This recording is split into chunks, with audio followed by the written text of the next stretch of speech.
النهارده جايه لكم تجربه جديده، هنخلط كل انواع الاندومي مع بعض. نزلت السوبر ماركت جبت كل النكهات بتاعه الاندومي وهنخلطها مع بعض ونشوف طعمها عامل ازاي وهل تستاهل التجربه ولا لا. فتعالوا نشوف مع بعض هنعمله ازاي. جبت كل الاندومي اللي في السوق.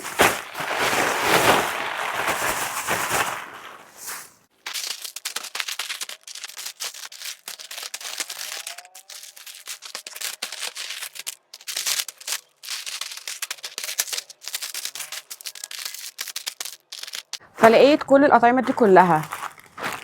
ده من كوكي مكتوب عليه شعريه سريعه التحضير مولع نار، يعني ده حامي.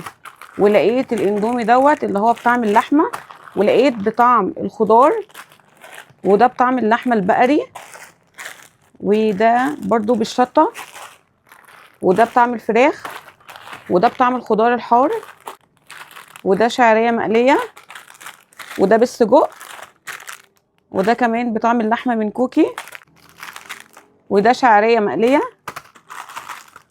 وده بنكهه الدجاج المقلي الحار، وده بنكهه الجبنه الكوري. ده انا عمري ما جربته.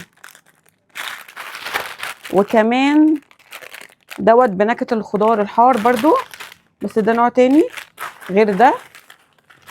ودوت بنكهه الدجاج بالكاري. فتعالوا بقى كده نخلط كل الاندومي ده كده مع بعض ونشوف طعمه عامل ازاي. فهنبدا بقى نشيل كده الاندومي علشان نجيب البوتاجاز بتاعنا. حلتنا نقور، وادي البوتاجاز. متحمسه جدا للتجربه بصراحه، يعني انا من عشاق الاندومي، بس اول مره اجربه ان انا اخلط كل النكهات دي كلها مع بعض. فكده جبنا الحله بتاعتنا بقى حطيناها، وانا مسخنه ميه في الكتل، فهبدا ان انا احط على طول الميه السخنه علشان يعني ما اطولش عليكم الفيديو. بسم الله. هبدا كده بقى ان انا افتح في الاكياس واحطها. اول نكهه اللي هي بتاعت الفراخ. هجمع البهارات كلها على جنب احطها اخر حاجه. وبعد كده هنفتح اللي هو باللحمه، وهي احط الشعريه المقليه. انا البهارات بس اللي هحطها، مش هحط اللي هو الزيت ده.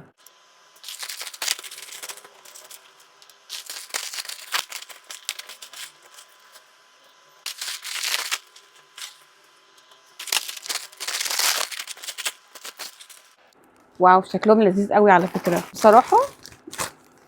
اول مره اجرب حاجه زي كده، فانا حابه الفكره جدا.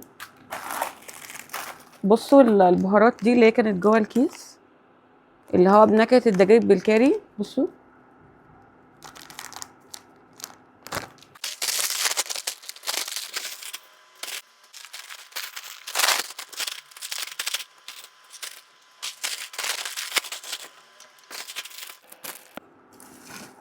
الريحه تحفه، يعني ريحه الاندومي الحلوه، مش نكهه مميزه، يعني كاني ما خلطتش كذا نكهه مع بعض. فاهمين قصدي؟ هنكمل بقى. ونكهه السجق دي برضو اول مره اجربها. جعت جعت جعت جعت. بصوا الشكل ده، بصوا البهارات بتاعته شكلها كيوت قوي. بصوا،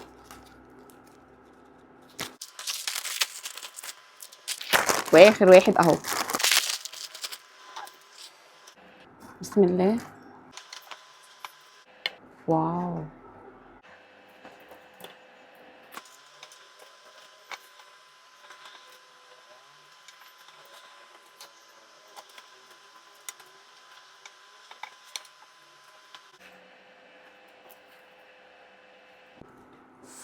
واو واو واو، تحفه. خطير خطير خطير. هبدا بقى ان انا احط الاكياس بتاعه البهارات كلها، وبعد كده احط شويه ميه صغنطاطين، وكده خلاص اقفل عليه.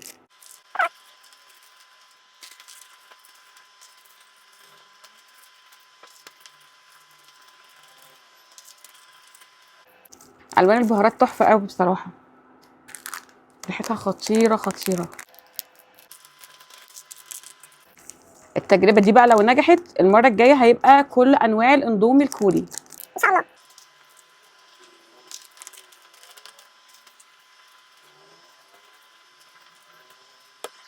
لسه في تاني متقلقوش، انا بس هقلبها شويه علشان الاندومي كله ياخد من النكهات كلها.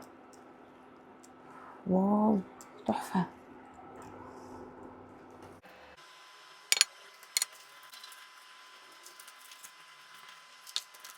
ريحه الجبنه حلوه قوي. في كيس دلوقتي فتحته بالجبنه ريحته تحفه تحفه. ده اكيد اللي هو بطعم الجبنه الكوري. خطيره خطيره خطيره. ريحتها جبنه شيدر. بس كده خلاص خلصت بقى كده كل كميه البهارات. هبدا ان انا بقى اديله تقليبه كده. خطير. الاندومي كده خلاص بقى جاهز، شايفين شكله عامل ازاي؟ تحفه. يلا بقى كده عشان ندوقه ونقيمه مع بعض. هلم اللمه دي وهرجع لكم تاني. يلا بقى مستعدين. نحط بقى الاندومي هنا. واو واو واو. انا مش بحب يكون فيه ميه كتير، فطبعا انا سبته يغلي شويه لغايه ما الميه بتاعته نشفت. وكده كده ما كنتش يعني مكتره ميه، بحط ميه على قد السوا بتاعه بس. واو خطيره ولا مش خطيره؟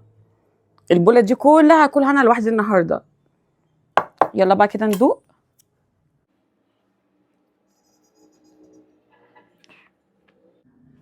خيال. بصوا بعد ما حطيت البهارات بقى ريحته تحفه، ومش قادره احدد يعني ريحه ايه بالظبط. هو اندومي بس البهارات كلها لما مكسنا البهارات كلها كده مع بعض عملت ريحه غريبه. بس اللي انا متاكده منه ان شاء الله ان شاء الله ان شاء الله يطلع طعمه حلو. بسم الله كده وندوق. بسم الله.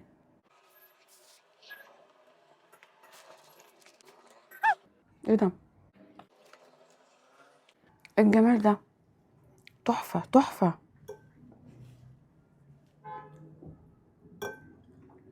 تحفه بجد. بس مشطشط. بس خيال بصراحه، مشطشط بس عادي استغنى عن الشطشطه في سبيل الطعم. خطير خطير خطير خطير.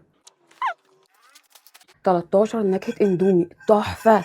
تحفه بجد تحفه تحفه تحفه. وتجربه ممتازه. وتجربه فعلا فظيعه. احلى حاجه بسطاني النهارده من الفيديو ان انا اكل كل ده النهارده. خطير خطير خطير. هاتوا كل النكهات بتاعت الاندومي اللي في السوق وجربوها. خطيره. تعبت شويه وانا بجمع الاكياس دي بس معلش.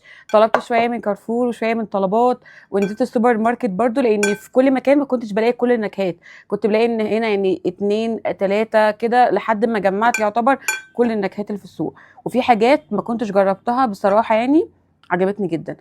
اللي انا بقى هجيبه وهجربه لوحده ان شاء الله يعني في فيديو ان شاء الله من الفيديوهات الجايه، اللي هو بتاع اللي هو الجبنه الكوري ده. ريحه الجبنه بتاعته فظيعه فظيعه فظيعه فظيعه فظيعه. والطعم هنا باين خطير. فانا هجيبه لوحده وهعمل بيه تجربه اندومي تاني لوحده علشان يعني اشوف الطعم برضو اكتر واقيمه معاكم. جربوها. ولو جعانين تعالوا كلوا معايا. يا رب يكون الفيديو عجبكم. لو عجبكم الفيديو ما تنسونيش في لايك وكومنت حلو. استنوني ان شاء الله فيديوهات تانية جديده. ولو عايزيني اجرب حاجه معينه اكتبوا لي في الكومنتات وان شاء الله اجربها معاكم في الفيديوهات الجايه. هتوحشوني جدا. باي باي.